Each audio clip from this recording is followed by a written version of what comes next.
നീ എപ്പോഴെങ്കിലും ഒരു കടയിൽ കയറിയത് വെറുമൊരു സാധനം വാങ്ങാൻ മാത്രമായിരുന്നോ? പക്ഷെ തിരിച്ചിറങ്ങുമ്പോൾ നിന്റെ കയ്യിൽ 3-4 സാധനങ്ങൾ അധികമായി ഉണ്ടായിരുന്നോ? സത്യം പറഞ്ഞാൽ ഇത് നിന്റെ കുഴപ്പമൊന്നുമല്ല കേട്ടോ.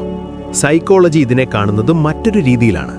നീ ബുദ്ധിയില്ലാത്തതുകൊണ്ട് വാങ്ങിക്കൂട്ടുന്നതല്ല, മറിച്ച് നിന്റെ ബ്രെയിനിൽ കൃത്യമായി പ്ലാൻ ചെയ്ത് ട്രിഗർ ചെയ്യുന്ന ചില പാറ്റേണുകൾ കൊണ്ടാണിത്. ഈ വീഡിയോ കണ്ടുകഴിഞ്ഞാൽ നീ ഇനി ഒരിക്കലും ആ ട്രാപ്പിൽ വീഴില്ല. ആ വിദ്യകൾ എന്തൊക്കെയാണെന്ന് നോക്കാം. 1. സ്കേഴ്സിറ്റി ബയാസ്, ക്ഷാമമുണ്ടെന്ന തോന്നൽ. സ്റ്റോക്ക് തീരാറായി എന്നൊരു ബോർഡ് കണ്ടാൽ ഉടനെ അത് വാങ്ങണമെന്ന് നിനക്ക് തോന്നും. ഇത് നിന്റെ ബ്രെയിനിന്റെ ഒരു സർവൈവൽ ഇൻസ്റ്റിങ്ക്റ്റ് ആണ്. ഒരു സാധനം കിട്ടാതെ പോകുമോ എന്ന് തോന്നുമ്പോൾ ബ്രെയിൻ ഉടനെ ഒരു അലേർട്ട് അയക്കും. ബ്രാൻഡുകൾ നിന്റെ ഈ പേടിയെ കൃത്യമായി ഡിസൈൻ ചെയ്ത് ഉപയോഗിക്കുകയാണ്. 2. സോഷ്യൽ പ്രൂഫ്, മറ്റുള്ളവർ വാങ്ങുന്നത്. ഇനി പറയാൻ പോകുന്ന കാര്യം കേട്ടാൽ നീ ശരിക്കും ഞെട്ടും. 10,000 പേർ ഇത് വാങ്ങി, അല്ലെങ്കിൽ ഇത്ര പേർ ഇപ്പോൾ ഇത് നോക്കുന്നുണ്ട് എന്ന് കണ്ടാൽ നീ അറിയാതെ തന്നെ ആ പ്രോഡക്റ്റിനെ വിശ്വസിക്കും. ഇതിനെ ഹേർഡ് മെന്റാലിറ്റി എന്ന് വിളിക്കുന്നു. പണ്ട് കാലം മുതലേ മറ്റുള്ളവർ ചെയ്യുന്നത് ശരിയായിരിക്കുമെന്ന് കരുതുന്ന ഒരു ഷോർട്ട് കട്ട് നമ്മുടെ ബ്രെയിനിലുണ്ട്. ആ ഷോർട്ട് കട്ട് ഉപയോഗിച്ച് ബ്രാൻഡുകൾ നിന്റെ തീരുമാനങ്ങളെ സ്വാധീനിക്കുകയാണ്. 3. ആങ്കറിംഗ് ഇഫക്റ്റ്, വിലയിലെ കളി. ഈ ട്രിക്ക് നീ ദിവസവും കാണുന്ന ഒന്നാണ്. അതാണ് ആങ്കറിംഗ് ഇഫക്റ്റ്.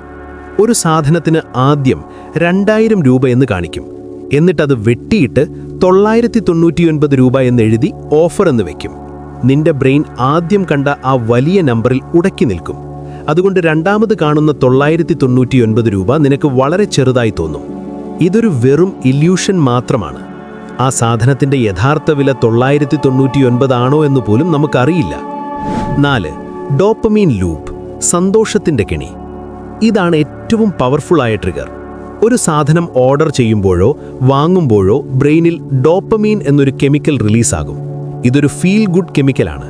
ആ സന്തോഷം വീണ്ടും കിട്ടാൻ വേണ്ടി ബ്രെയിൻ നിന്നെ വീണ്ടും ഷോപ്പിംഗിലേക്ക് വലിക്കും. ഓൺലൈൻ ഷോപ്പിംഗ് ആപ്പുകൾ ഈ ലൂപ്പ് മനസ്സിലാക്കി നിർമ്മിച്ചവയാണ്. നീ വെറുതെ സ്ക്രോൾ ചെയ്യുന്തോറും കൂടുതൽ വാങ്ങാൻ നിനക്ക് തോന്നിപ്പിക്കും.